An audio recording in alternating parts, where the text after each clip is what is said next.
Hey welcome back to your channel. कैसे हैं आप सब? आई होप अच्छे होंगे। अगर नहीं हैं तो take care and get well soon. आज की वीडियो स्टार्ट करते हैं। थोड़े दिन पहले हमने एक वीडियो निकाली थी जिसमें हमने डिस्कस किए थे इंडियन कॉन्स्टिट्यूशन के इम्पोर्टेंट आर्टिकल्स।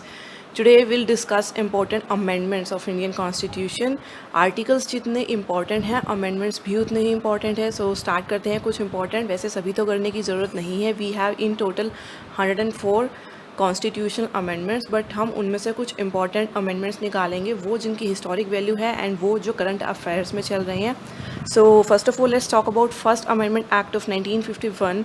आपको अमेंडमेंट एक्ट के नंबर के साथ साथ उसका ईयर भी याद रखना है, क्योंकि ये क्या है, वैसे तो प्रीलिम्स में तो इसकी इतनी इंपॉर्टेंस नहीं है क्योंकि ये जो आपके ईयर दिए होते हैं साथ में, बट आपको अगर मेंस में क्वेश्चन लिखने पड़ेंगे तो आपको ईयर याद होने चाहिए कि कौन से ईयर में कौन सा अमेंडमेंट एक्ट हुआ था। ऑलराइट, सो स्टार्ट करते हैं। फर्स्ट अमेंडमेंट एक्ट 1951 के अंडर क्या था? इसमें स्टेट को एम्पावर कर दिया गया था कि वो सोशली और बैकवर्ड क्लास के लिए कुछ स्पेशल प्रोविजंस बना सकते हैं। और इसके बाद क्या हुआ था, इन्होंने एक 9th शेड्यूल ऐड कर दिया था। 9th शेड्यूल में सर्टेन एक्ट्स एंड रेगुलेशंस रखे गए हैं जिन्हें माना जाता है कि जुडिशियल रिव्यू से वो बाहर हैं। सो उसमें पहला नंबर बहुत कम था, बट अब 9th शेड्यूल में एक्ट्स और रेगुलेशंस जो हैं उनका नंबर बहुत ज़्यादा हो चुका है। देन इसमें एक और एडिशन की गई थी कि जो आर्टिकल 19(1) है, freedom of speech and expression, उसके ऊपर रेस्ट्रिक्शंस लगाना बहुत ज़रूरी था। वो ऑब्वियस है, आपको पता ही है। स्पीच और एक्सप्रेशन की फ्रीडम जो है उसका बहुत लोग जो है आर्बिट्रेरी यूज़ करते हैं, हेट स्पीच और बहुत कुछ होता है। सो उसके ऊपर रेस्ट्रिक्शन लगाना बहुत ज़रूरी था और रेस्ट्रिक्शन जो था फर्स्ट अमेंडमेंट एक्ट 1951 के थ्रू लगाया गया था। देन उन्होंने क्या किया था कि जो स्टेट थे वो किसी भी बिज़नेस को जो थे नेशनलाइज कर सकते थे और किसी भी ट्रेड को नेशनलाइज कर सकते थे। और बट इसमें एक और चीज़ भी ऐड की गई थी कि जो स्टेट अगर किसी भी बिज़नेस को नेशनलाइज करेगा उसको वैलिड भी कर देंगे, वैलिडेट भी कर देंगे। और कुछ अगर स्टेट किसी ऐसे बिज़नेस को नेशनलाइज करता है जिससे लोगों के right to trade and business, जो कि आर्टिकल 19(1) के अंडर आता है, 19(1) का सब आर्टिकल है वो उसके अंडर आता है, अगर वो फंडामेंटल राइट वायलेट होता है और स्टेट जो है ऐसे किसी बिज़नेस को नेशनलाइज कर देता है तो उसको इनवैलिड भी कर सकते हैं। तो इन शॉर्ट क्या था कि अगर स्टेट किसी बिज़नेस को नेशनलाइज करती है तो उसे वैलिडेट भी किया जा सकता है, इनवैलिडेट भी किया जा सकता है। सो ये किस में ऐड किया था? फर्स्ट अमेंडमेंट एक्ट में। अब ये जो फर्स्ट अमेंडमेंट एक्ट है इसके बाद से केस हो गया था। केस क्या हुआ था कि इस एक्ट के थ्रू जैसे एक तो 9th शेड्यूल डाला गया है, उस पर कॉन्ट्रोवर्सी हो गई थी, और एक जो डाला गया है कि सोशली बैकवर्ड क्लास के लिए प्रोविजन बनाए जाएंगे, तो इस पर कॉन्ट्रोवर्सी हो गई थी कि ये जो है आर्टिकल 14 जो कि राइट टू इक्वालिटी है, अब ये तो क्या हो गया, उसके अगेंस्ट हो गया ना। सो ये राइट टू इक्वालिटी का इन्फ्रिंजमेंट है, ये फंडामेंटल राइट को वायलेट करता है। देन इसको चैलेंज किया गया सुप्रीम कोर्ट में। किस बेस पर चैलेंज किया गया? आपने फंडामेंटल राइट्स की क्लास अगर देखी हो तो उसमें हमने एक फंडामेंटल राइट डिस्कस किया था। उसमें क्या था, हमने एक आर्टिकल डिस्कस किया था, आर्टिकल 13। उसके अंडर क्या था कि कोई भी ऐसा कॉन्स्टिट्यूशनल लॉ, कोई भी ऐसा लॉ बनाया जाता है जो फंडामेंटल राइट्स को वायलेट करता है या फिर उसके साथ कॉन्सोनेंसी में नहीं है, तो हम उसको वॉइड डिक्लेयर कर सकते हैं। सुप्रीम कोर्ट जो है उसको वॉइड डिक्लेयर कर देगा। सो इस फर्स्ट अमेंडमेंट एक्ट को आर्टिकल 13 के ग्राउंड्स पर सुप्रीम कोर्ट में चैलेंज किया गया था। देन सुप्रीम कोर्ट ने जजमेंट दी थी कि वो ठीक है कि फर्स्ट अमेंडमेंट एक्ट जो है जो सर्टेन फंडामेंटल राइट्स को वायलेट करता है, बट ये जो है एक अमेंडमेंट एक्ट है, लॉ नहीं है। आर्टिकल 13 में टर्म डिफाइन की हुई है कि लॉ, अगर कोई लॉ किसी फंडामेंटल राइट के साथ कॉन्सोनेंस में नहीं है तो उसको वॉइड डिक्लेयर किया जाएगा, बट ये अमेंडमेंट है, इसको वॉइड डिक्लेयर नहीं कर सकते हैं। सो वो एक कंट्रोवर्सी थी। नेक्स्ट हम बात करते हैं सेकेंड अमेंडमेंट एक्ट 1952 की। इसमें क्या किया गया था, रिप्रेजेंटेशन का स्केल एडजस्ट किया था। आपने देखा होगा कि आपके जो इलेक्शंस होते हैं लोकसभा के लिए एंड देन आपके स्टेट लेजिस्लेटिव असेंबली के इलेक्शंस होते हैं, जो लोकसभा के आपके जो इलेक्शंस होते हैं उसमें क्या होता है कि जो कॉन्स्टिट्यूएंसी होती है आपकी वो पॉपुलेशन के बेस पर होती है। सो पॉपुलेशन के बेस पर अगर हमें कॉन्स्टिट्यूएंसी बनानी है तो हमारे पास डेटा होना चाहिए कि हमें इतने लाख, इतने थाउजेंड, इतने करोड़ पीपल को एक मेंबर जो है वो रिप्रेजेंट करेगा। मतलब जैसे अभी हमारी इंडिया की टोटल पॉपुलेशन जितनी है और हमें जो है लोकसभा में जितने मेंबर्स रखने हैं, तो हम टोटल पॉपुलेशन को number of members of Lok Sabha से डिवाइड करेंगे तो हमें पता चलेगा कि एक मेंबर जो है वो इंडिया की कितनी पॉपुलेशन को रिप्रेजेंट करता है। सो वो स्केल एडजस्ट किया गया था। उसमें यह था कि एक मेंबर जो है can represent more than 7.5 lakh people, कि अगर हम इंडिया की पॉपुलेशन पर जाएं वो बहुत ज़्यादा है, उस टाइम तो फिर भी कम थी, अब तो बहुत ज़्यादा हो गई है। सो जिस स्केल से इंडिया की पॉपुलेशन बढ़ रही थी और बढ़ रही है, तो अगर हम पहले वाला स्केल रखेंगे तो हमें नंबर ऑफ़ मेंबर्स इंक्रीज़ करने पड़ेंगे लोकसभा में। बट अगर हम नंबर ऑफ़ मेंबर्स लोकसभा में उतने ही रखना चाहते हैं, या हम चाहते हैं कि थोड़े बहुत इंक्रीज़ हो, ज़्यादा इंक्रीज़ ना हो, तो हमें उनकी रिप्रेजेंटेशन का जो स्केल है वो बढ़ाना पड़ेगा, वो एडजस्ट करना पड़ेगा। सो वो स्केल एडजस्ट करते हुए ये बोला गया था कि जो पर मेंबर है, एक मेंबर जो है लोकसभा का, वो मोर देन 7.5 लाख पीपल को रिप्रेजेंट कर सकता है। नेक्स्ट हम बात करते हैं 7th अमेंडमेंट एक्ट 1956 की। इसमें क्या किया था, इसमें प्रोविज़न डाला गया था कि मोर देन टू स्टेट्स के लिए कॉमन हाई कोर्ट हो सकता है। For example at present Punjab और हरियाणा का एक कॉमन हाई कोर्ट है जो कि चंडीगढ़ में है, तो हमारे पास मोर देन टू स्टेट्स का जो है कॉमन हाई कोर्ट हो सकता है। नेक्स्ट इसमें क्या ऐड किया गया था, abolition of class A, B, C and D states. अगर आपने यूनियन टेरिटरी चैप्टर 5 जो है लक्ष्मीकांत में, अगर आपने वो पढ़ा है तो आप उसमें पढ़ेंगे जब इंडिया इंडिपेंडेंट हो गया था उसके बाद इंडिया के जो डिफरेंट स्टेट्स थे, मतलब जो पहले उनको प्रोविंसेस बोला जाता था और प्रिंसली स्टेट से अलग अलग थे ना, बाद में उनको स्टेट्स बोला जाने लगा, तो उन स्टेट्स की 4 कैटेगरीज बनाई गई थी, A, B, C, D 4 categories थी, जिसमें 14 स्टेट्स थे एंड देन 6 यूनियन टेरिटरीज थी। उसके बाद क्या किया गया, ये जो सिस्टम था क्लासिफिकेशन का, इसको एबोलिश कर दिया गया था एंड एक नया सिस्टम लेके आए थे कि जो इंडिया के जो स्टेट्स होंगे, कुछ स्टेट लैंग्वेजेस के अकॉर्डिंग, कुछ स्टेट एडमिनिस्ट्रेशन के अकॉर्डिंग और कुछ स्टेट कल्चर के अकॉर्डिंग जो है वो डिवाइड किए जाने चाहिए। मतलब ये जो क्लासिफिकेशन है उसको एबोलिश कर दिया था। देन इस अमेंडमेंट एक्ट के बाद यूनियन टेरिटरीज़ का क्या हुआ था, इंट्रोडक्शन हुआ था। यूनियन टेरिटरीज़ पहले नहीं थी, पहले 14 स्टेट्स थे, उसके बाद जो थी यूनियन टेरिटरीज़ ऐड कर दी गई थी। देन हम नेक्स्ट अमेंडमेंट एक्ट की बात करते हैं, 9th अमेंडमेंट एक्ट 1960 में जो कि आया था। इसमें क्या किया गया था, एडजस्टमेंट की गई थी इंडियन टेरिटरी की, क्योंकि इंडिया और पाकिस्तान के बीच में क्या हुआ था, एक एग्रीमेंट हुआ था। अब हमारे पास क्या था कि जैसे जब इंडिपेंडेंट हुआ था एंड पाकिस्तान और इंडिया सेपरेट हो गए थे, 2 सेपरेट डोमिनियन बन गए थे, Indian dominion and Pakistan dominion. So territorial dispute था, अभी भी है कश्मीर को लेकर टेरिटोरियल डिस्प्यूट, उस टाइम था, बहुत ज़्यादा था। तो टाइम टू टाइम क्या होते रहे हैं, एग्रीमेंट होते रहे हैं इंडिया और इसके जो पड़ोसी देश हैं, जो नेबर कंट्रीज़ हैं, उनके बीच में एग्रीमेंट्स होते रहते हैं। कई बार अगर टेरिटोरियल डिस्प्यूट हो जाते हैं तो क्या होता है कि अगर आपको इंडिया के अंदर, मतलब कि अगर पार्लियामेंट को इंडिया के अंदर टेरिटरी में कुछ एडजस्टमेंट करनी है तो उसके लिए उसको अमेंडमेंट की ज़रूरत नहीं है। बट अगर इंडिया के किसी पार्ट को किसी फॉरेन कंट्री को दिया जा रहा है तो उसके लिए हमारी पार्लियामेंट को क्या करना पड़ेगा, हमारे कॉन्स्टिट्यूशन के अंदर अमेंडमेंट करना पड़ेगा। तो जितनी भी बार इंडिया की कोई भी टेरिटरी का कोई भी पार्ट, लैंड का कोई भी पार्ट किसी भी नेबर कंट्री को या किसी और फॉरेन कंट्री को दिया जाता है, सो पार्लियामेंट को उसके लिए कॉन्स्टिट्यूशन में क्या करना पड़ेगा, अमेंडमेंट करना पड़ेगा। सो 9th अमेंडमेंट एक्ट जो था वो ऐड किया गया था, किस लिए, इंडो पाक एग्रीमेंट हुआ था, जिससे कि हमारी टेरिटरी का जो कुछ पार्ट है वो पाकिस्तान को दे दिया गया था। Cession of Indian territory of Berubari union to Pakistan. अब बेरोबरी यूनियन केस आपने पढ़ा होगा, 1960 में हुआ था, चलो वो अलग है, वैसे मैं नाम याद करवा रही हूँ आपको। बेरोबरी यूनियन केस आपने पढ़ा होगा। सो ये क्या है, एक जगह है, तो वहाँ पे क्या है कि जो इंडियन टेरिटरी है उसका कुछ हिस्सा जो था वो पाकिस्तान को देना था। पाकिस्तान यहाँ पर कौन सा पाकिस्तान है, ये जो पाकिस्तान है ना वो बांग्लादेश है, क्योंकि उस टाइम पर जो बांग्लादेश था वो पाकिस्तान का पार्ट था ना। 1960 की बात हो रही है, आप ये देखो, उस टाइम जो पाकिस्तान था, मतलब जो बांग्लादेश था वो पाकिस्तान का पार्ट था। बाद में जब बांग्लादेश था वो इंडिपेंडेंट हुआ था, वो एक इंडिपेंडेंट कंट्री बन गई थी पाकिस्तान से अलग होकर। सो उस टाइम ये जो पाकिस्तान है, आप प्रेजेंट डे पाकिस्तान मत समझिए, ये जो पाकिस्तान है वो बांग्लादेश की बात हो रही है।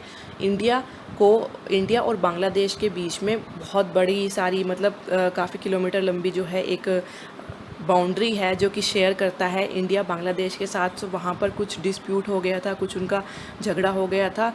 सो इंडियन टेरिटरी का कुछ हिस्सा जो था उस टाइम पर बांग्लादेश को, उस टाइम जिसको पाकिस्तान बोला जाता था, उसको देने के लिए ये अमेंडमेंट एक्ट किया गया था। देन बात करते हैं 10th अमेंडमेंट एक्ट की। 10th अमेंडमेंट एक्ट में क्या किया गया था, दादरा नगर और हवेली को इनकॉर्पोरेट किया गया था in the union of India as a union territory. ठीक है, तो यूनियन टेरिटरी के अंदर दादरा नगर हवेली को ऐड कर दिया गया था। ये क्या है, हमारी यूनियन टेरिटरी है ना अभी भी। The next is 12th amendment act 1962। 12th amendment act 1962 के अंदर क्या किया था, गोवा, दमन एंड दीव को भी इंडियन यूनियन के अंडर ऐड कर दिया गया था और उनको यूनियन टेरिटरी बना दिया गया था। अब क्या है कि इंडिया के जो ऑलरेडी प्रोविंसेस थे, ऑलरेडी प्रिंसली स्टेट्स थे, उनका एडजस्ट करने के लिए अमेंडमेंट एक्ट नहीं किए गए थे। बट ऐसी कोई अगर फॉरेन टेरिटरी थी जिसको इंडिया के यूनियन में या फिर इंडिया की टेरिटरी में ऐड किया था, तो उसके लिए अमेंडमेंट एक्ट किए गए थे। और एक और बात मैं आपको बता दूं, union of India and territory of India में डिफरेंस है। यूनियन ऑफ इंडिया में सिर्फ स्टेट आते हैं and then territory of India में स्टेट्स प्लस यूनियन टेरिटरीज दोनों आती हैं। तो जो टेरिटरी ऑफ इंडिया है वो एक ब्रॉड कॉन्सेप्ट है and union of India deals with states of India only. All right, the next amendment is 13th amendment act 1962। इसमें क्या किया था, नागालैंड को एक स्पेशल स्टेटस दे दिया गया था अंडर आर्टिकल 371A। नागालैंड अगर आप पढ़ना चाहें तो आप पढ़ सकते हैं, करंट अफेयर में था last year. Then 14th amendment act 1962, इससे जो पौंडीचेरी उस टाइम नाम था, अब इसका चेंज होकर पुडुचेरी हो चुका है, उसको इनकॉर्पोरेट किया गया था इंडियन यूनियन में। देन ऑल्सो जो यूनियन टेरिटरीज थी ऑफ हिमाचल प्रदेश जो है प्रेजेंटली वो एक स्टेट है, पहले वो यूनियन टेरिटरी था। सो उसको as union territory Himachal Pradesh को, मणिपुरा को, त्रिपुरा को, गोवा को, दमन एंड दीव को एंड पुडुचेरी को वर provided the legislature and council of ministers. मतलब ये जो आप देख रहे हैं, जो मैंने नाम लिए हैं आपकी स्क्रीन पर लिखे हुए हैं, ये जो स्टेट्स हैं प्रेजेंट में, बट पहले ही यूनियन टेरिटरीज थे, बाद में इनको स्टेट्स का जो स्टेटस था वो दे दिया गया था। एंड इस अमेंडमेंट एक्ट के थ्रू क्या किया गया था, इनको लेजिस्लेचर और काउंसिल ऑफ मिनिस्टर्स दे दिया गया था। अभी आपको पता होगा जो यूनियन टेरिटरीज हैं वो डायरेक्टली सेंटर से एडमिनिस्टर होती हैं, उनके लिए अलग से लेजिस्लेचर काउंसिल ऑफ मिनिस्टर नहीं है। दिल्ली के लिए है अलग से legislature and council of minister, Delhi के लिए है। देन हम बात करते हैं 19th अमेंडमेंट एक्ट 1966 की। इसमें क्या किया था, system of election tribunal was एबोलिश्ड। जो इलेक्शन ट्रिब्यूनल होते थे, ट्रिब्यूनल क्या होते हैं, एक तरह के आपके कोर्ट्स होते हैं ना, तो इलेक्शन कोर्ट्स बनाए गए थे, वो जो था उसको एबोलिश कर दिया गया था। एंड देन हाई कोर्ट को बोला गया कि आप लोग ही इलेक्शन से रिलेटेड जो पिटीशन आती है उनको हैंडल कीजिए। The next was 21st amendment act 1967। इससे क्या किया था, इंडियन कॉन्स्टिट्यूशन का जो 8th शेड्यूल है, इंडियन कॉन्स्टिट्यूशन में कितने शेड्यूल हैं एट प्रेजेंट, वो आप कमेंट्स में बताएंगे कितने शेड्यूल हैं। और वो जो शेड्यूल हैं ये भी पता है ना आपको कि वो शेड्यूल में क्या क्या लिखा हुआ है, वो भी आपको लर्न करने हैं। अगर आप मेरी इंडियन पॉलिटी की क्लासेस फॉलो कर रहे हैं तो मैं आपको शेड्यूल सब पढ़ा चुकी हूँ कि कौन से शेड्यूल में क्या क्या लिखा हुआ है। देन अगर आपने वो पढ़ा है तो आपको पता होगा 8th शेड्यूल के अंडर आपकी लैंग्वेजेस लिखी हुई हैं, ऑफिशियल लैंग्वेजेस जो हैं वो आपकी 8th शेड्यूल के अंडर लिखी हुई हैं। तो इस अमेंडमेंट एक्ट के थ्रू जो सिंधी लैंग्वेज थी उसको 8th शेड्यूल में ऐड कर दिया गया था। देन नेक्स्ट हम बात करते हैं 24th अमेंडमेंट एक्ट की। 24th amendment act 1971। इसमें क्या था कि जो कॉन्स्टिट्यूशन में अगर कोई भी अमेंडमेंट होता है तो उसके लिए बिल तो लाया जाएगा ना अमेंडमेंट करने के लिए। तो कोई भी अगर कॉन्स्टिट्यूशनल अमेंडमेंट बिल है उसके लिए प्रेसिडेंट की एसेंट होना ज़रूरी है, और मतलब कि प्रेसिडेंट की परमिशन होना ज़रूरी है। एसेंट वर्ड जो है पॉलिटी में आपका यूज़ किया जाता है। सो प्रेसिडेंट की एसेंट होना बहुत ज़रूरी है, क्योंकि अगर प्रेसिडेंट की एसेंट नहीं होगी और सेंटर जो है कोई भी कॉन्स्टिट्यूशनल अमेंडमेंट बिल ले आती है और उसकी मान लो किसी एक पर्टिकुलर पार्टी की मेजॉरिटी है लोकसभा में भी और राज्यसभा में भी, और तो वो अपनी पावर का आर्बिट्रेरी यूज़ कर सकती है और वो कॉन्स्टिट्यूशन में कोई ऐसा अमेंडमेंट कर सकती है जो उसने अपनी सेल्फिशनेस में आकर किया हो। सो उस चीज़ को प्रिवेंट करने के लिए जो प्रेसिडेंट की एसेंट थी वो कंपलसरी कर दी गई थी कॉन्स्टिट्यूशनल अमेंडमेंट बिल के लिए। अभी भी अगर हम करंट अफेयर्स की बात करें तो अभी फार्म सेक्टर बिल जो है वो इंट्रोड्यूस हुआ था एंड देन लोकसभा राज्यसभा से पास भी हो गया है। अब वो प्रेसिडेंट के पास गया हुआ है उनकी एसेंट के लिए। तो जो फार्मर्स हैं एंड जो अपोजिशन पार्टी हैं वो मांग कर रही हैं कि प्रेसिडेंट जो है वो इस बिल को अपनी एसेंट ना दे। अभी हम बात करते हैं 25th अमेंडमेंट एक्ट 1971 की। इसमें फंडामेंटल राइट टू प्रॉपर्टी जो था उसको कर्टेल कर दिया गया था। वैसे मैं आपको बताऊं, जो फंडामेंटल राइट टू प्रॉपर्टी है वो पहले मतलब फंडामेंटल राइट्स में आता था, अभी वो लीगल राइट्स में आता है अंडर आर्टिकल 300A, तो वो उसमें आता है। और ये जो है राइट टू प्रॉपर्टी आज तक का मोस्ट कंट्रोवर्शियल फंडामेंटल राइट्स है। इस पर सबसे ज़्यादा पेटिशंस लग चुकी हैं, सबसे ज़्यादा जजमेंट्स हो चुकी हैं राइट टू प्रॉपर्टी के ऊपर। सो नेक्स्ट हम बात करते हैं 26th अमेंडमेंट एक्ट 1971 के अंडर जो प्राइवेट पर्सन प्रिविलेजेस थे और farmer rulers of princely state were abolish. इसमें क्या था, प्राइवेट पर्स मैंने आपको पहले समझाया है, कॉन्स्टिट्यूशन वाले चैप्टर में बहुत अच्छे से समझाया है कि ये क्या होता था। सो मुझे नहीं लगता मुझे दोबारा आपको एक्सप्लेन करने की ज़रूरत है। फिर भी अगर आपको लगता है तो आप इसे गूगल कर सकते हैं, एंड अगर फिर भी आपको समझ में नहीं आता है तो आप कमेंट करके पूछ लेना। अभी अगर मैं आपको एक एक टर्म एक्सप्लेन करूँगी तो वीडियो बहुत लंबी हो जाएगी। सो जो टर्म्स मैं पहले अपनी क्लास में एक्सप्लेन कर चुकी हूँ वो मैं एक्सप्लेन नहीं करूँगी। सो ये जो प्रिविलेजेस थे कुछ फॉर्मर रूलर्स को मिले हुए थे, इसको एबोलिश कर दिया गया था। अगर आप ये टर्म ना भी पढ़ें तो कोई ज़्यादा फ़र्क नहीं पड़ेगा, बस आपको ये पता होना चाहिए इस अमेंडमेंट एक्ट में क्या है। देन 31st अमेंडमेंट एक्ट 1972 से क्या था, हमारी लोकसभा की जो सीट्स थी वो 525 से इंक्रीज़ होकर 545 कर दी गई थी। अभी जैसे मैंने आपको बताया कि एक मिनिस्टर जो था वो कितनी पॉपुलेशन को रिप्रेजेंट कर सकता था, तो अगर पॉपुलेशन बढ़ रही है तो हमें नंबर ऑफ़ सीट्स जो हैं वो भी इंक्रीज़ करनी पड़ेगी ना लोकसभा में। सो वो इंक्रीज़ कर दी गई थी 31st अमेंडमेंट एक्ट 1972 के through. Then next is 75th amendment act 1974। इससे क्या किया था, जो सिक्किम था, status of Sikkim as protectorate state was terminated and Sikkim was given the status of associate state of India. अब क्या है, जो सिक्किम था सबसे पहले वो जो था इंडिया की प्रोटेक्टोरेट था। मतलब क्या था कि वहाँ का जो रूलर था वो तो वहाँ पे रूल करता ही था, सिर्फ वहाँ का जो डिफेंस सिस्टम था वो इंडिया देखता था। सो सिक्किम को इंडिया का प्रोटेक्टोरेट बोला जाता था।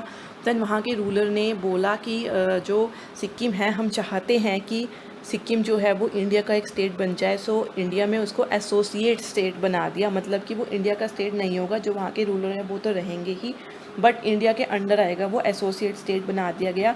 फ़िलहाल वो एसोसिएट स्टेट नहीं है, उसको full flash state of India बोला जाता है। फुल फ्लैश स्टेट ही है वो इंडिया का, क्योंकि थोड़े टाइम बाद एक और अमेंडमेंट एक्ट लाया गया था, क्योंकि वहाँ के जो लोग थे सिक्किम के, उन्होंने मांग की कि जो सिक्किम है उसको इंडिया का फुल फ्लैश स्टेट बनाया जाए। सो उसके बाद इसको स्टेट बना दिया गया था प्रॉपर दूसरे अमेंडमेंट एक्ट के थ्रू। देखिए ये रहा वो next amendment act 36th amendment act 1975, जिससे सिक्किम को फुल फ्लेज्ड स्टेट बना दिया गया था, कहाँ का, इंडिया का। देन नेक्स्ट अमेंडमेंट एक्ट की हम बात करते हैं 40th अमेंडमेंट एक्ट 1976 की अगर हम बात करते हैं तो पार्लियामेंट को एम्पावर किया गया था कि वो टाइम टू टाइम स्पेसिफाई कर सकती है कि जो टेरिटोरियल वाटर्स हैं उनकी लिमिट को कॉन्टिनेंटल शेल्फ डिफाइन कर सकती है, एक्सक्लूसिव इकोनॉमिक जोन EEZ और मैरीटाइम जोन। ये क्या होते हैं, डिफरेंट जोन्स होते हैं जो आप ज्योग्राफी में पढ़ेंगे या फिर आप पढ़ चुके होंगे। सो इनकी क्या होती है, इनकी बाउंड्री होती है कि मतलब इतने से इतने किलोमीटर जो आपके सी होते हैं, जहाँ पर कोस्टल एरिया होता है कि वहाँ पर इतने से इतने किलोमीटर तक आपका कॉन्टिनेंटल शेल्फ है, इतना जो है EEZ है। ये अमेंडमेंट एक्ट बहुत इंपॉर्टेंट है क्योंकि EEZ अभी 2020 में ही जनवरी फरवरी में बहुत ज़्यादा करंट अफेयर्स में था, लगातार जो है 1 और 2 मंथ्स के लिए करंट अफेयर्स में रहा है। बहुत इंपॉर्टेंट है ये EEZ, इसका अमेंडमेंट एक्ट। EEZ क्या होता है और इसकी क्या क्या नॉर्म्स हैं, क्या क्या इसमें रेगुलेशंस रखे गए हैं कि जो एक्सक्लूसिव इकोनॉमिक जोन है उसमें क्या क्या चीज़ें अलाउड हैं, कौन सी बिल्डिंग अलाउड है, क्या अलाउड नहीं है, वो सब आपको पढ़ना है, बहुत इंपॉर्टेंट है। Then next is 42nd amendment act 1976। अगर हम 42nd अमेंडमेंट एक्ट 1976 की बात करते हैं तो इसे मिनी कॉन्स्टिट्यूशन भी बोला जाता है। अब इसके अंदर क्या है, ये मोस्ट कॉम्प्रिहेंसिव अमेंडमेंट है क्योंकि इसके अंदर बहुत सारे चेंजेस किए गए थे इंडियन कॉन्स्टिट्यूशन में। अब उनको यहाँ स्क्रीन पर लिखना जो था पॉसिबल नहीं था क्योंकि बहुत सारे चेंजेस हुए थे। मैं आपको ऐसे ही बता देती हूँ कि इसके अंदर क्या क्या हुआ था और आप पढ़ भी सकते हैं अलग से गूगल पर खोल के इसे। सो मेन जो हम पहले पीछे ये क्लासेस में पढ़ चुके हैं कि इस अमेंडमेंट एक्ट के थ्रू क्या हुआ था, प्रीएम्बल को अमेंड किया गया था एंड देन 3 टर्म्स ऐड की गई थी, सोशलिस्ट, सेक्युलर एंड इंटेग्रिटी।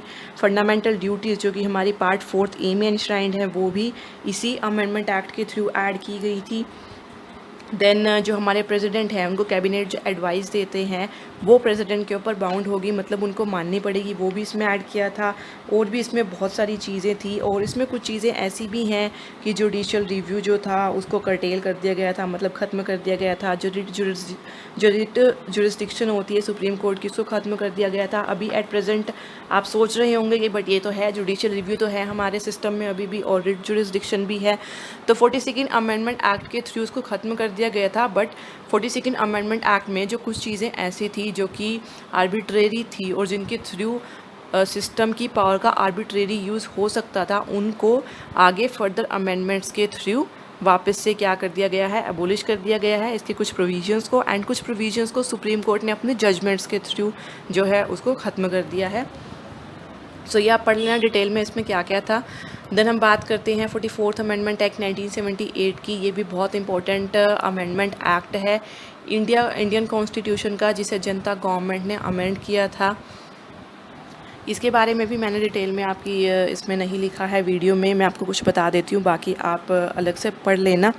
सो इसमें क्या था कि जो ओरिजिनल टर्म होगी लोकसभा और स्टेट लेजिस्लेटिव असेंबली की 5 इयर्स की, उसको रिस्टोर कर दिया गया था। मतलब क्या था कि अभी तो हमारी ये 5 इयर्स ही होती है ना, तो पहले वो 5 इयर्स, पहले भी 5 इयर्स थी, बाद में किसी अमेंडमेंट के थ्रू वो 5 इयर्स से जो था उसको, मतलब ये बोला गया था कि वो 5 इयर्स नहीं होंगी। देन इस अमेंडमेंट एक्ट के थ्रू उनको क्या कर दिया गया था, 5 इयर्स वापस से कर दिया गया था। देन और इसमें क्या किया गया था, जो न्यूज़पेपर है उनकी पब्लिकेशन को कॉन्स्टिट्यूशनल प्रोटेक्शन दे दी गई थी। क्या है कि मतलब जैसे अगर कोई भी न्यूज़पेपर, कोई भी, ये आपका आर्टिकल 361A के अंडर आता है, अगर कोई भी न्यूज़पेपर पार्लियामेंट की किसी भी प्रोसीडिंग की ट्रू रिपोर्ट पब्लिश कर रहा है न्यूज़पेपर में, तो उसके ऊपर कार्यवाही नहीं हो सकती क्योंकि उसने ट्रू रिपोर्ट को पब्लिश किया है। देन सुप्रीम कोर्ट और हाई कोर्ट की कुछ पावर को इसने रिस्टोर कर दिया था। अभी मैंने आपको बताया ना, जो 42nd अमेंडमेंट एक्ट है उसने जुडिशियल रिव्यू ख़त्म कर दिया था, और इस एक्ट ने क्या किया था, वापस से उनकी पावर को रिस्टोर कर दिया था। और भी बहुत सारे चेंजेस किए थे इस एक्ट ने। जो राइट टू प्रॉपर्टी था, जिसको फंडामेंटल राइट से लीगल राइट बना दिया गया था, वो भी इस एक्ट ने किया था। अब आप कहेंगे ये तो हम पीछे ही पढ़ चुके हैं।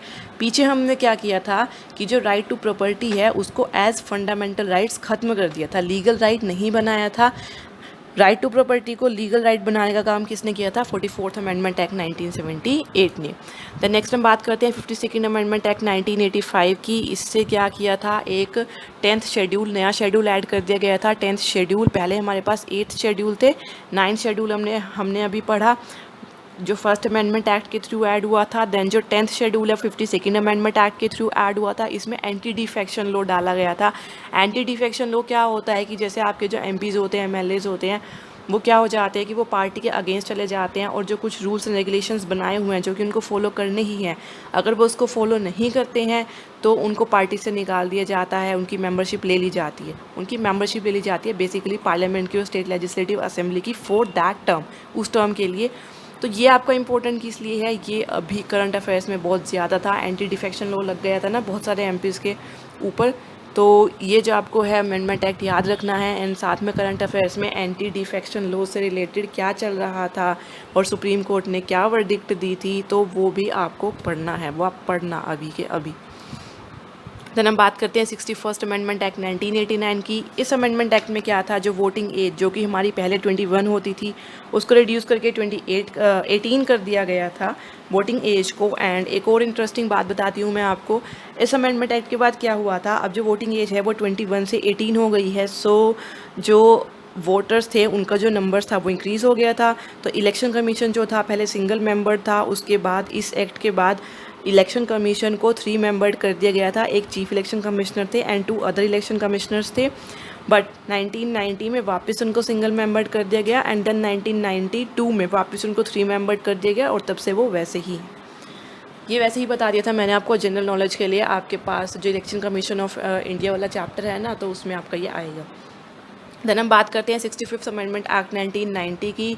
इसमें क्या किया था, एक multi member national commission SC/ST के लिए एस्टेब्लिश किया था, और एक स्पेशल ऑफिसर का ऑफिस होगा वो जो था उसको रिमूव कर दिया गया था। पहले क्या था कि SC और ST इन दोनों की कंडीशंस को देखने के लिए और उस पर रिपोर्ट प्रिपेयर करने के लिए एक ऑफिस बनाया गया था, और उसमें एक स्पेशल ऑफिसर होता था, एक ही ऑफिसर सिंगल था दोनों के लिए, SC एंड ST के लिए वो था।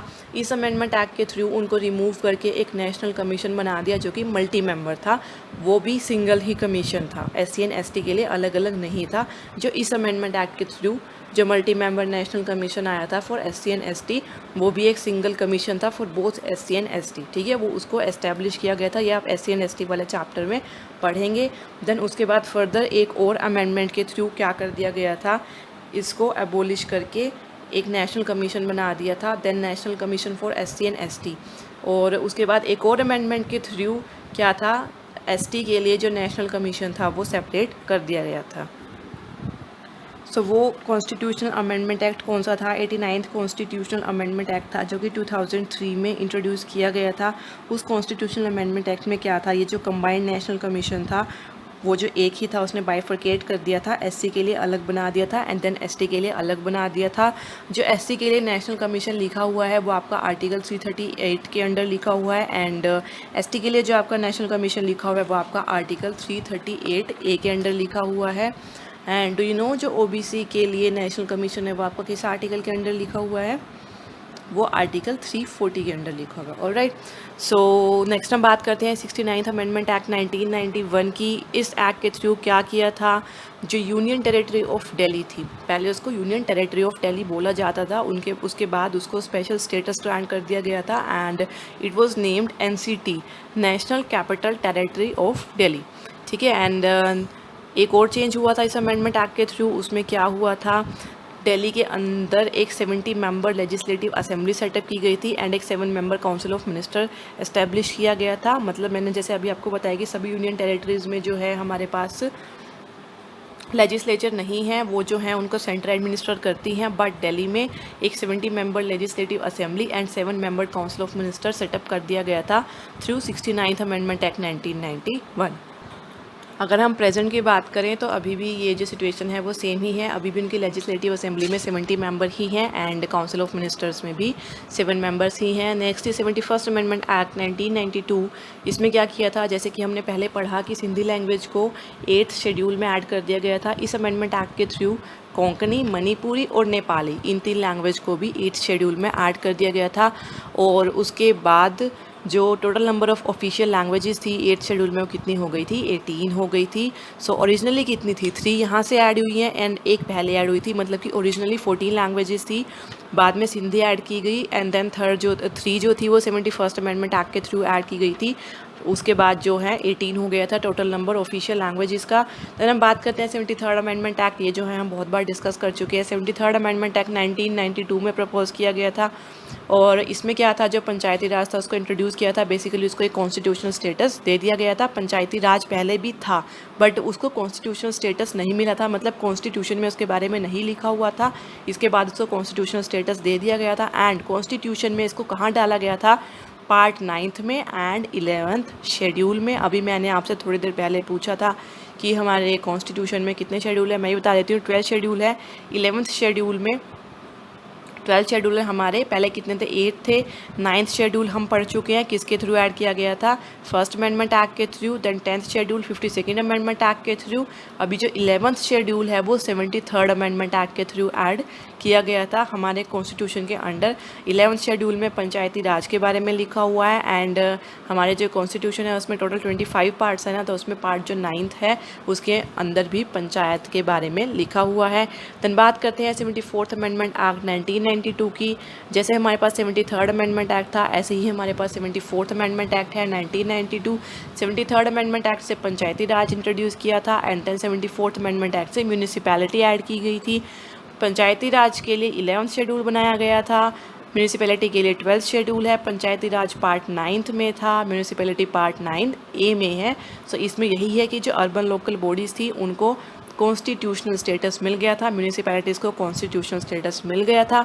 कॉन्स्टिट्यूशनल स्टेटस मिलने का मतलब है कि वो एग्जिस्टेंस में तो पहले भी थी, बस कॉन्स्टिट्यूशन में उनके बारे में नहीं लिखा हुआ था। इस एक्ट के बाद उनके बारे में लिख दिया गया था। नेक्स्ट हम बात करते हैं 86th अमेंडमेंट एक्ट 2002 की।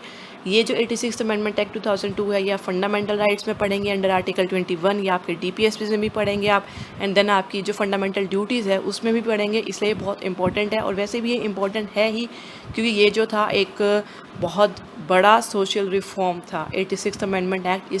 इसके थ्रू क्या किया गया था? जो चिल्ड्रन हैं 6 से 14 ईयर्स की एज के बीच के, उनके लिए जो एजुकेशन थी वो कंपलसरी कर दी गई थी एंड फ्री कर दी गई थी और इसको एक फंडामेंटल राइट बना दिया गया था। फ्री एजुकेशन पहले भी थी, इस अमेंडमेंट एक्ट के थ्रू उसको फंडामेंटल राइट बना दिया गया था।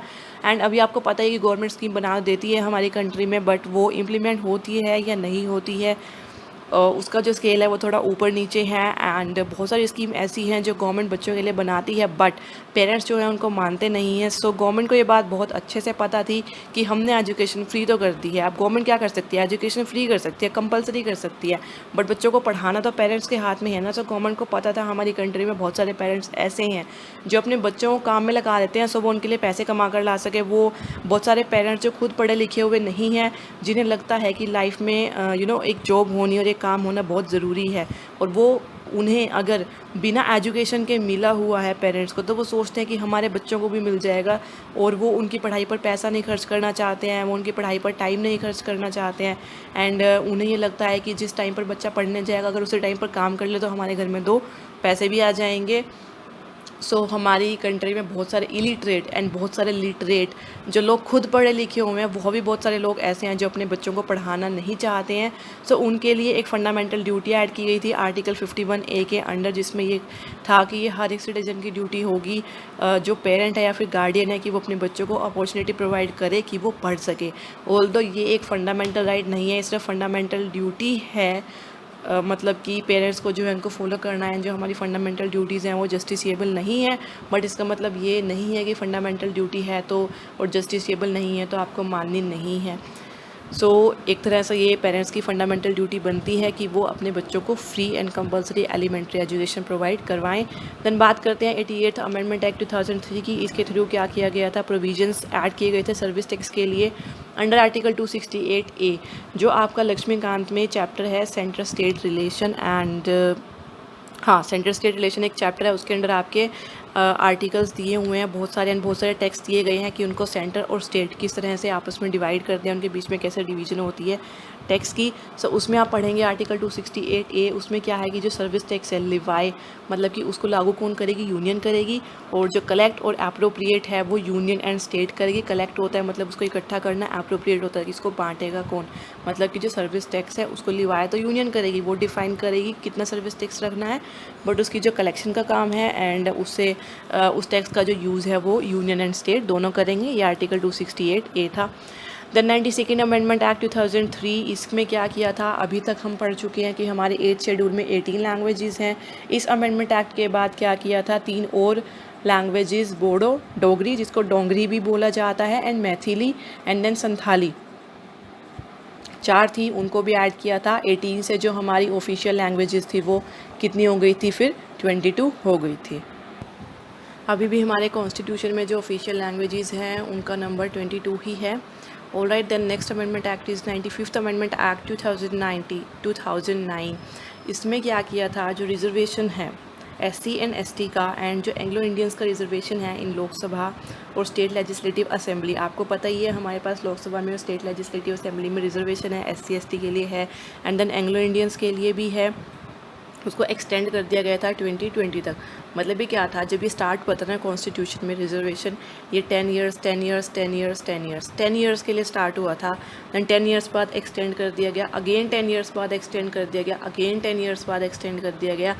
ये जो अमेंडमेंट एक्ट है इम्पॉर्टेंट किस लिए है, इम्पॉर्टेंट इसलिए है क्योंकि 2020 में इसका 10 ईयर्स का जो टाइम पीरियड था वो कंप्लीट हो गया है, एंड 2020 में वापस से इसको एक्सटेंड कर दिया गया है। अभी latest and last amendment act 104th amendment act जो हमारे कॉन्स्टिट्यूशन में हुआ है वो इसी से रिलेटेड है, वो हम पढ़ेंगे 104th अमेंडमेंट एक्ट अभी लास्ट में। सो ये आर्टिकल 334 में मैंशनड है वैसे कि SC एंड ST जो है उनका लोकसभा में जो है रिजर्वेशन होगा, एंड एंग्लो इंडियंस का भी लोकसभा में रिजर्वेशन होगा। Next is 97th amendment act 2011।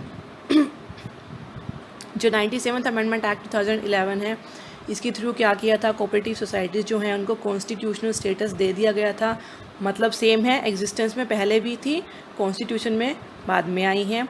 Panchayat को दिया गया था 73rd अमेंडमेंट एक्ट 1992 के थ्रू, म्यूनिसिपैलिटी को 74th अमेंडमेंट एक्ट 1992 के थ्रू, कोऑपरेटिव सोसाइटीज़ को 97th अमेंडमेंट एक्ट 2011 के थ्रू। कोऑपरेटिव सोसाइटीज़ वाला जो अमेंडमेंट एक्ट है ये आप DPSPs में भी पढ़ेंगे, और इसके अंडर कॉन्स्टिट्यूशन में क्या क्या ऐड किया गया है कि कोऑपरेटिव सोसाइटी बनाने का जो राइट है वो एक फंडामेंटल राइट है अंडर आर्टिकल 19, एंड देन एक DPSP ऐड कर दिया है आर्टिकल 43B ताकि कोऑपरेटिव सोसाइटी को प्रमोट किया जा सके, and part 9B, part 9 deals with panchayat Part 9A deals with municipality and Part 9B deals with cooperative societies. Next is 100th amendment act 2015। अभी आपको थोड़ी देर पहले मैंने पढ़ाया था 9th amendment act. 9th amendment act में क्या हुआ था, इंडिया एंड पाकिस्तान उसमें जो लिखा हुआ था, जो कि बांग्लादेश था, उनके बीच में मतलब कि टेरिटोरियल डिस्प्यूट को सेटअप करने के लिए अमेंडमेंट एक्ट लाया गया था, जिसमें डिफ़ाइन किया था कि इंडिया की टेरिटरी का कितना पार्ट, इंडिया की लैंड का कितना पार्ट बांग्लादेश को दिया जाएगा। तो अमेंडमेंट एक्ट तो ले आए थे, उसको बांग्लादेश में भी भेज दिया था, बट वो एग्रीमेंट बांग्लादेश में उस टाइम नोटिफाई नहीं हो पाया था for certain reasons. And then उसके बाद फिर बांग्लादेश और इंडिया के बीच में वापस से 1974 में बांग्लादेश वालों ने फिर से इंडिया के साथ एग्रीमेंट किया था। उन्होंने बोला कि जो उस टाइम नहीं हो पाया था, चलो भाई अब कर लेते हैं। तो 1974 में वापस से एक एग्रीमेंट हुआ था इंडिया और बांग्लादेश के बीच में। तो उसके लिए क्या था, अब अमेंडमेंट होना तो ज़रूरी था ना। अमेंडमेंट क्योंकि हमने पढ़ा कि अमेंडमेंट के थ्रू ही इंडिया अपनी टेरिटरी का हिस्सा किसी फॉरेन कंट्री को दे सकता है, सो उसके लिए अमेंडमेंट ज़रूरी था।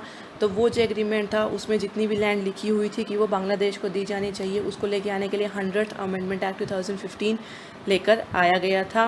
एंड ये आपको पढ़ना किस लिए इम्पोर्टेंट है, ये जो है अभी इंडिया और बांग्लादेश के बीच में जो टेरिटोरियल डिस्प्यूट है, ये अभी करंट अफेयर्स में था 2020 में ही। ऑल्सो इस अमेंडमेंट एक्ट के थ्रू क्या किया था, अब जब टेरिटरी का थोड़ा सा हिस्सा फॉरेन कंट्री को देना है, तो जिन जिन स्टेट्स की टेरिटरी का हिस्सा बांग्लादेश के पास जाएगा, असम, वेस्ट बंगाल एंड मेघालय, तो उनकी टेरिटरी से रिलेटेड कुछ प्रोविजंस हैं जो कि इंडियन कॉन्स्टिट्यूशन के फर्स्ट शेड्यूल में लिखे हुए हैं। मैं आपको बता देती हूँ, हमारे इंडियन कॉन्स्टिट्यूशन के जो कॉन्स्टिट्यूशन का जो फर्स्ट शेड्यूल है, उसमें स्टेट्स एंड यूनियन टेरिटरीज़ के जो हैं प्रोविजंस लिखे हुए हैं।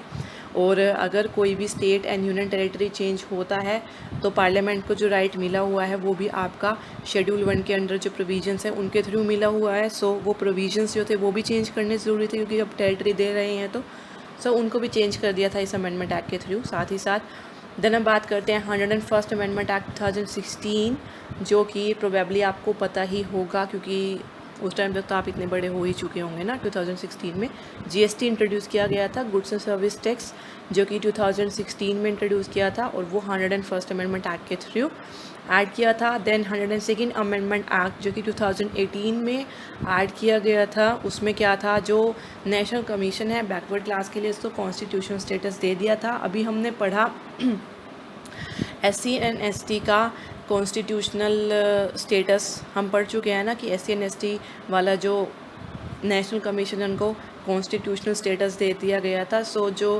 बैकवर्ड क्लास हैं उनके नेशनल कमीशन को पहले कॉन्स्टिट्यूशनल स्टेटस नहीं दिया गया था, बस उसमें ऐसे ही लिख दिया था कि जो बैकवर्ड क्लास है उनके लिए भी मतलब उनकी भी कंडीशन पे एक रिपोर्ट होनी चाहिए, थोड़ा बहुत लिखा हुआ था, बट उसके लिए एक नेशनल कमीशन होगा प्रॉपर, उसको कॉन्स्टिट्यूशनल स्टेटस दिया गया था 102nd अमेंडमेंट एक्ट के थ्रू, जो 2018 में आया था। देन हम बात करते हैं 103rd अमेंडमेंट एक्ट 2019 की। ये बहुत इंपॉर्टेंट है। ये इंपॉर्टेंट किस लिए है, क्योंकि अभी इसके ऊपर केस चल रहा है सुप्रीम कोर्ट में। सो इसमें क्या किया गया है, इकोनॉमिकली वीकर सेक्शन को 10% रिजर्वेशन दिया गया है। जैसा कि आपको पता है आर्टिकल 15(4) एंड आर्टिकल 15(5) में ये लिखा है कि कोई ऐसी क्लास है जो सोशली एंड एजुकेशनली बैकवर्ड है, उसके अलावा अगर कोई ऐसी क्लास है जो बैकवर्ड है तो उसके लिए भी मतलब उसकी बेटरमेंट के लिए भी जो गवर्नमेंट है वो काम करेगी। सो सोशली और एजुकेशनली इनसे अलग कौन सी क्लास होगी, जो इकोनॉमिकली वीक है। सो इकोनॉमिकली वीक क्लास के लिए इस जो प्रोविज़न है वो लिखा हुआ है आर्टिकल 15(4) आर्टिकल 15(5) में। सो आर्टिकल 15(4) और आर्टिकल 15(5) को देखते हुए हमारी गवर्नमेंट ने एक अमेंडमेंट किया था हमारे कॉन्स्टिट्यूशन में, जो कि 103rd अमेंडमेंट एक्ट 2019 के नाम से जाना जाता है। और उसके बाद क्या किया था, एक और कैटेगरी बना दी गई EWS, इकोनॉमिकली वीकर सेक्शन, जिससे उनको 10% रिजर्वेशन दे दिया गया। अब ये सुप्रीम कोर्ट में केस क्यों है, क्योंकि हमारे कॉन्स्टिट्यूशन में लिखा हुआ है कि रिजर्वेशन आप चाहे जितना भी दो, बट वो इन टोटल 50% से ऊपर नहीं होना चाहिए। टोटल सीट्स का 50% जो है वो एक्सीड नहीं करना चाहिए। और ये जो इकोनॉमिकली वीकर सेक्शन का जो रिजर्वेशन दिया गया है, ये जनरल की 50% सीट में से काट के दिया गया है। अब जनरल के पास 40% सीट रह गई है एंड EWS के पास 10% सीट आ गई है। वैसे तो ये एक अच्छी बात है कि EWS को दिया जा रहा है कोटा, बट वही बात है ना कि अगर सबको रिजर्वेशन ही दे देंगे तो जनरल के लिए बहुत कम सीट बच जाएंगी। सो इसे सुप्रीम कोर्ट में चैलेंज किया गया है। अभी देखते हैं इसके ऊपर क्या वर्डिक्ट आता है। अभी हम बात करते हैं हमारे last amendment act 104th amendment act 2020, जिसके बारे में मैंने अभी आपको बताया कि जो SC एंड ST हैं उनकी जो सीट्स है रिजर्वेशन है वो 10 इयर्स के लिए रखी गई थी, बट बाद में उसको एक्सटेंड कर दिया गया। अब आप इसके पीछे पॉलिटिकल एजेंडा लगा लीजिए या कुछ भी लगा लीजिए, सो उसको एक्सटेंड कर देते हैं हर 10 साल बाद। सो 2020 में 10 साल पूरे हो रहे थे, एंड हर 10 साल बाद जब भी एक्सटेंड करना होता है एक अमेंडमेंट एक्ट इंट्रोड्यूस करना ज़रूरी होता है। 2020 में उसके लिए अमेंडमेंट एक्ट इंट्रोड्यूस किया गया है। ये रिसेंटली करंट अफेयर में था, तो इसलिए आपको पढ़ना ज़रूरी है। बस इसमें क्या कर दिया है, जो एंग्लो इंडियन कम्युनिटी है ना, उनकी रिजर्वेशन रिमूव कर दी है, सिर्फ SC और ST की रिजर्वेशन रह गई है, और जो एंग्लो इंडियन कम्युनिटी है उनकी रिजर्वेशन ख़त्म कर दी गई है। सो ये आपके अमेंडमेंट एक्ट से टोटल 104 थे। जो मेन इंपॉर्टेंट अमेंडमेंट एक्ट्स हैं वो मैं डिस्कस कर चुकी हूँ। बाय द टाइम आप पेपर देंगे क्या पता और अमेंडमेंट एक्ट आ जाएँ, तो वो उनको आप ऐड कर लेना। And one most important thing, मुझे बहुत सारे स्टूडेंट्स बोलते हैं कि आपकी जो वीडियोज़ हैं वो हम नोट नहीं कर पाते हैं नोटबुक में। आपको नोट करने की ज़रूरत नहीं है, आपके लिंक में टेलीग्राम का और मेरे इंस्टाग्राम का यूज़र नेम है, आप वहाँ पर जाकर PDF के लिए मुझे मैसेज कर सकते हैं। जितनी भी आपकी वीडियोस हैं इस चैनल पर, हर एक वीडियो जो है वो आपकी PDF फॉर्मेट में अवेलेबल है। आपको किसी भी फॉर्मेट की PDF चाहिए या फिर आपको कोई अदर बुक चाहिए, कोई नोट्स चाहिए, वो आपको PDF फॉर्मेट में चाहिए, तो आप मुझसे टेलीग्राम या इंस्टाग्राम पर पूछ सकते हैं। ठीक है, सो ये थे हमारे अमेंडमेंट एक्ट। यहाँ पर हम आज की वीडियो ख़त्म करते हैं। Okay, thanks and have a nice day.